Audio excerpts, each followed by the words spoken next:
Bismillah ar-Rahman ar-Rahim. Alhamdulillah wa salatu salam ala Rasulullah. We continue reading from Imam Al-Ghazali's The Jewels of the Qur'an, Jawahir al-Qur'an. We have reached Surah Al-Anbiya, the prophets, the Surah of the prophets.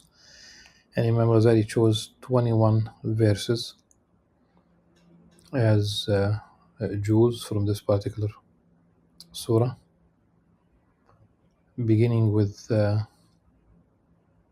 verse 16. We are using Muhammad Abul Qasim's translation, and we are on page 116 of the translation of the meaning, of course.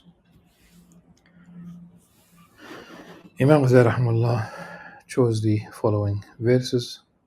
We did not create the heaven and the earth and whatever is between the two in sport.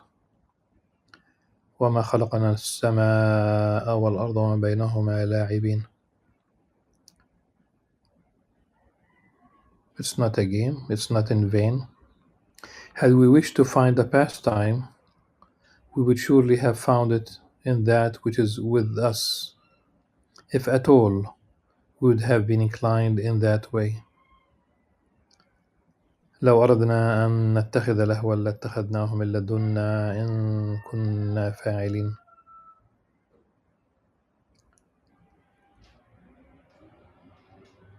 On the contrary,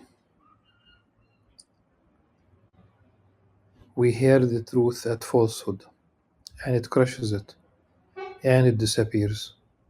Woe to you for that which you describe of us. بل نقذف بالحق على الباطل فيدمغه فإذا هو زاهق ولكم الويل مما تصفون.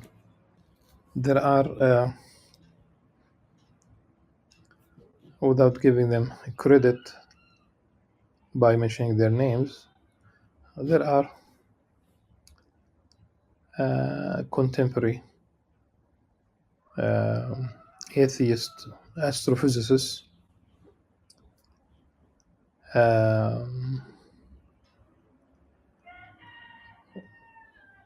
who use a language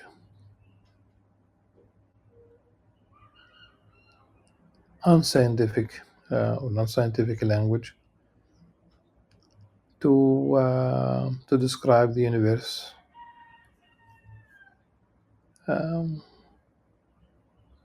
For example,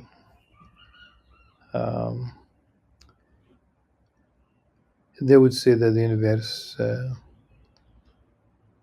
is ugly, that there is chaos. No, even a person who is not a scientist like myself realizes that there is order in the universe. Definitely there is order in the universe.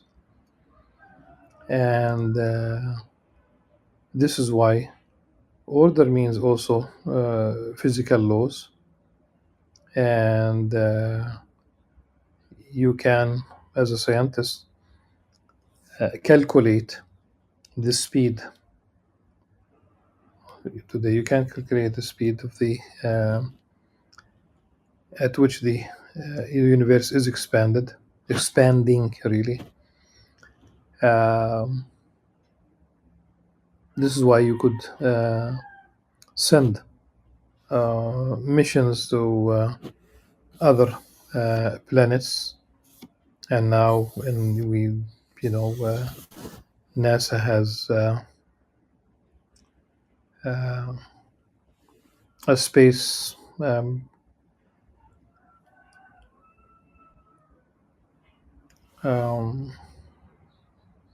let's call it a space ship. Really, it's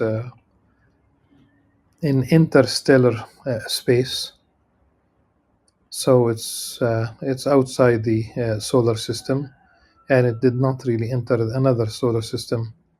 For us, we call it a star. There is order and there is purpose. We will, inshallah, within a few verses, we will go back to the notion of the Big Bang theory as a way of reflecting on a specific verse. It's very famous amongst Muslim scholars who deal with the scientific interpretation and the miraculous nature of these verses in the Qur'an. To him belongs whatsoever is in the heavens and in the earth. Those who are in his presence, in brackets, the angels, are not too proud to worship him, nor do they weary of it. They glorify him night and day and do not flag. Excuse me.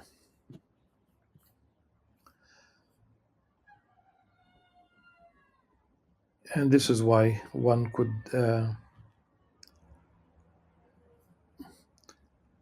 not change his essence, but one could get closer to this angelic state of worshiping Allah subhanahu wa ta'ala by shunning as much as possible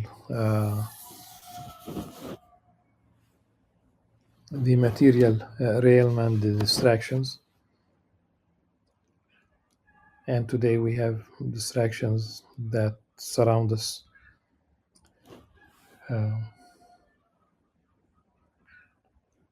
everywhere, literally.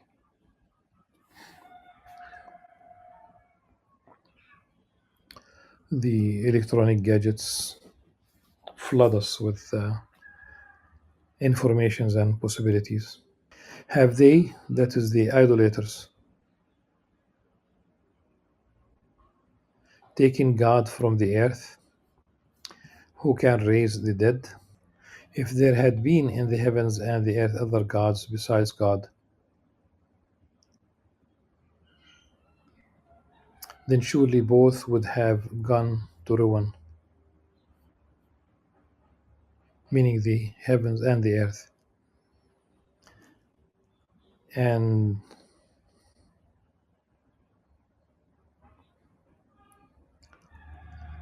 taking gods from the earth, the idol worshippers, what do? They cut a piece of stone, a piece of marble. Of course, later on, they could make the god, the idols from bronze, from wood.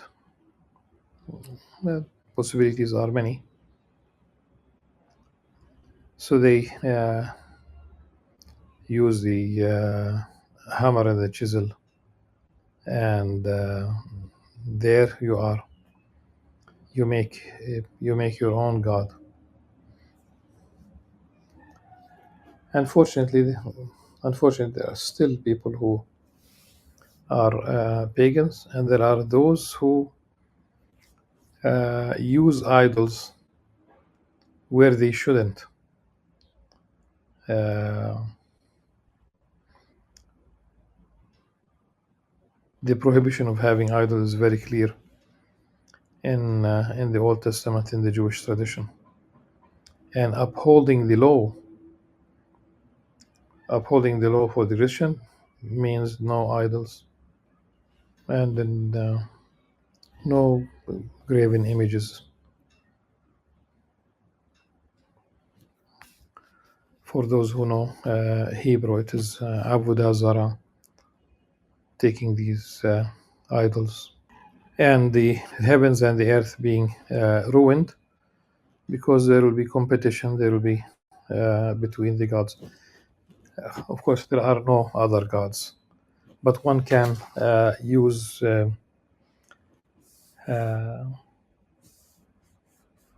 Greek mythology just simply to to explain the competition, always negative competition between these Greek gods. Fascinating stories uh, Zeus swallowing his wife, a goddess who had tremendous powers, so that he could gain hair powers.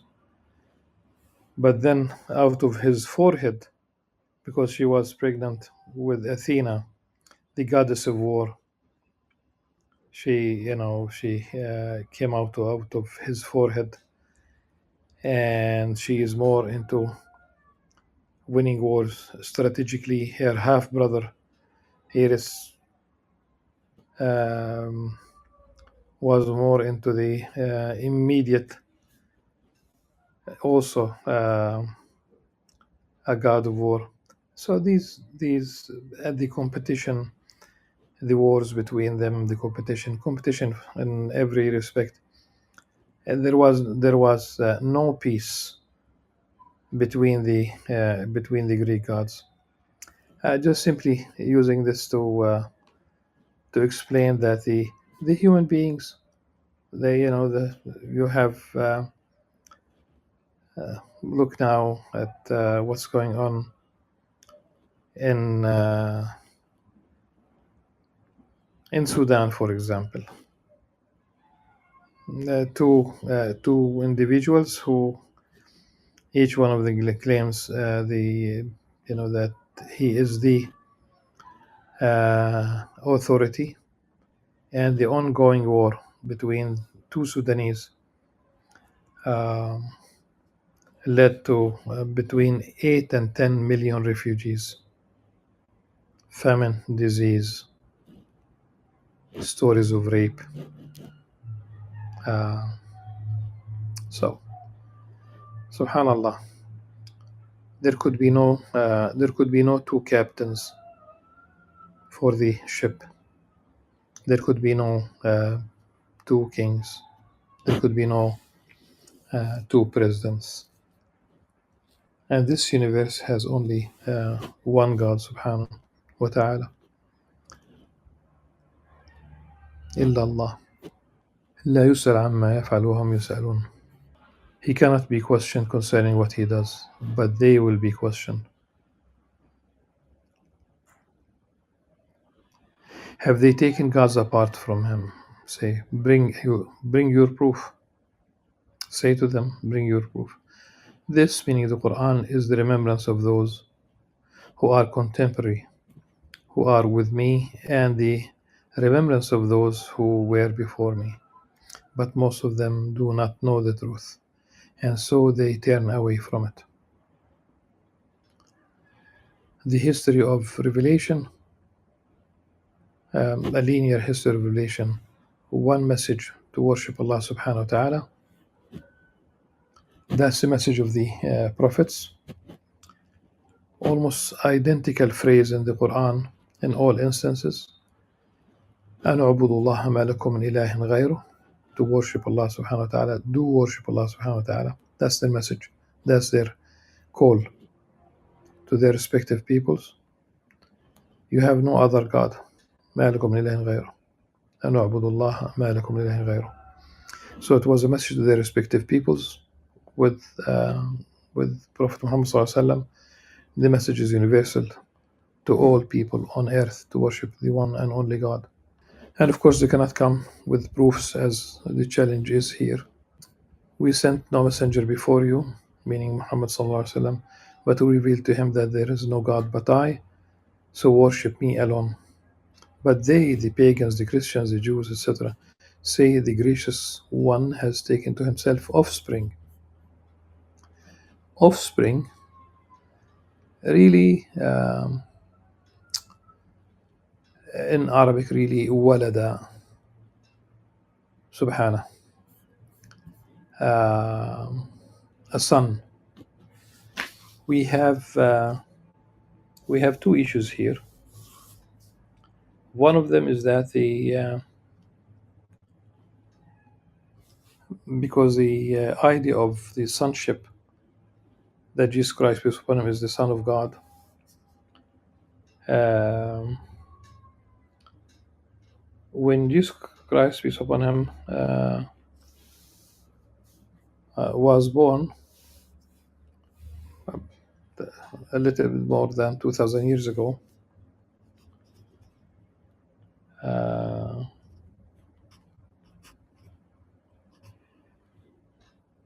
the culture around the Mediterranean, and not only in Palestine, was Greek. The predominant culture was Greek. The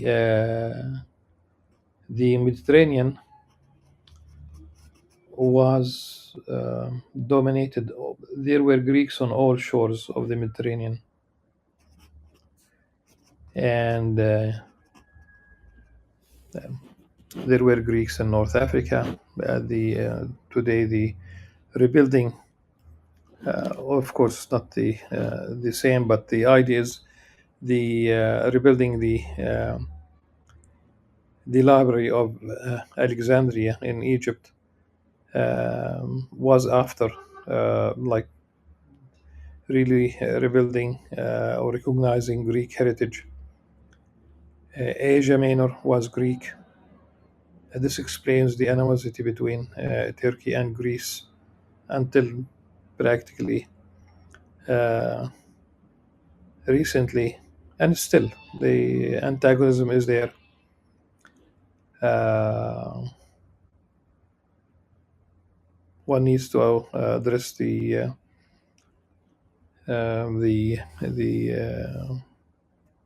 wars that took place and what happened to the Greeks. In fact, the Nicene Convention in 325, that's really in Asia Minor, that's really in Turkey. And there were Greek tribes who went to Italy, and this is why we know them as Greeks from that event. There were Greeks on the eastern shores of Spain. Darna in Libya is described locally until today as the Greeks, though none of them really speak Greek, but this is really a tradition that continued over the years. Why this picture? Because the Greek culture had, they accepted the idea that there were human beings who were the children, the sons of gods. This is Greek mythology. The Greek gods, the male Greek gods, men, they married women, Homo sapien woman, if you will, and Greek goddesses also fell in love with human men. The result was that offspring that you call son of God, as an example. Archimedes, the mathematician, he had his own religion, and he was also believed to be son of God. I mean, this is the culture. That's very important. The other aspect, so mythology must have colored also um, the writing of the scripture. And Jesus Christ is not the only one to be described as Son of God in the Bible. In Adam alayhi salam was described as Son of God. For example, in Luke 3:38, Canaan was the son of Enosh. Enosh was the son of Seth. Seth was the son of Adam. Adam was the son of God. That's in Luke.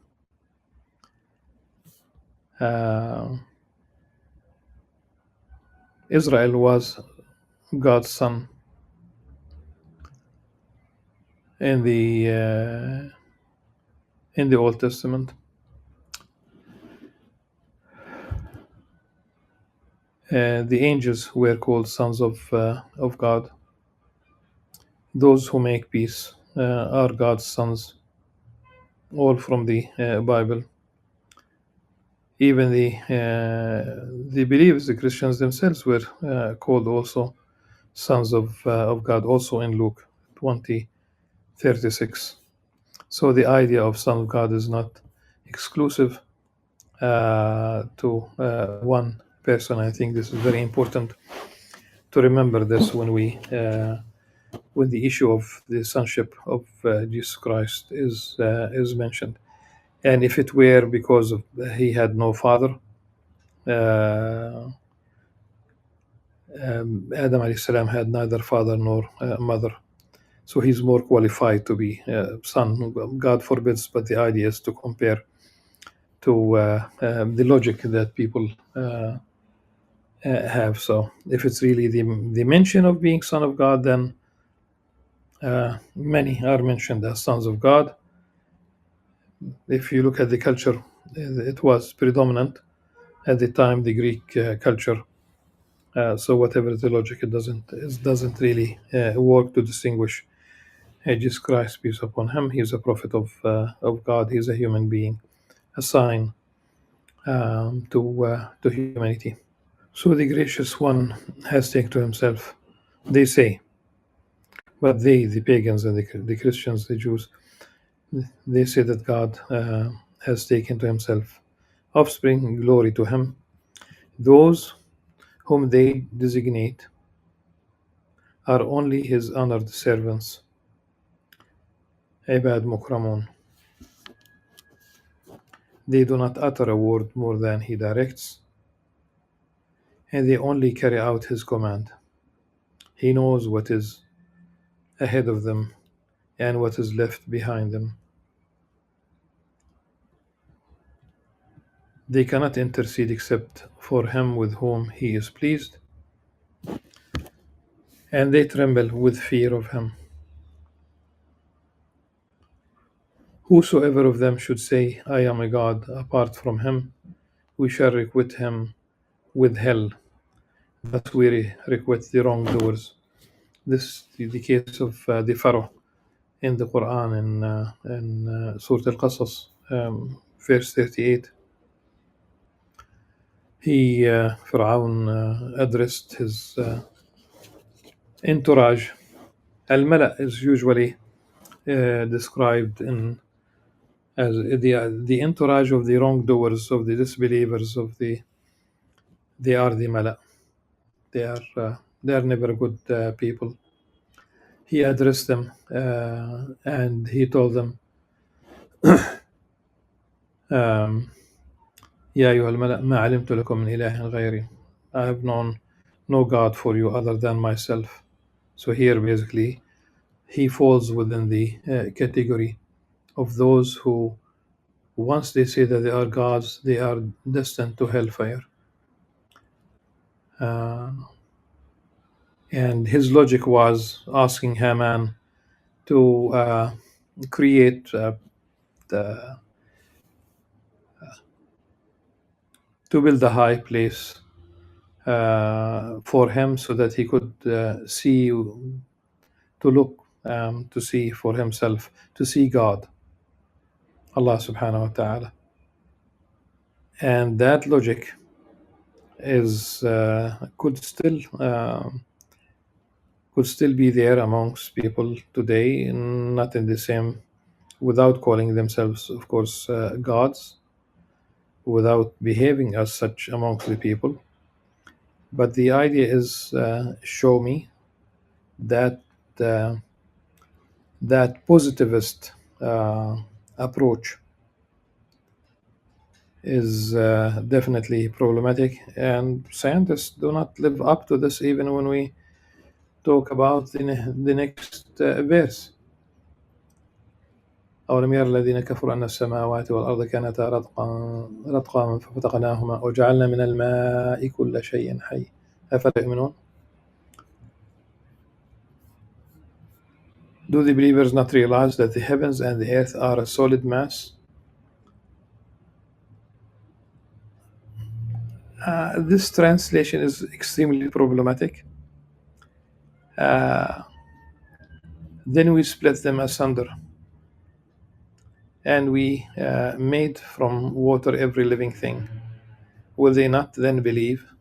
We have placed in the earth fair mountains, lest it should shake with them. And we have made wide pathways in the earth, and they may thereby journey from place to place.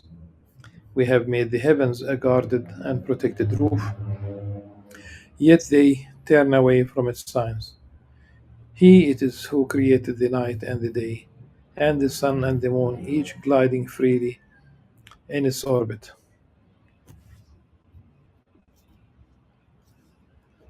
We have not granted everlasting life to any human being before you. Then, if you should die, will they, meaning disbelievers who desire your death, live on forever? Everyone shall suffer death.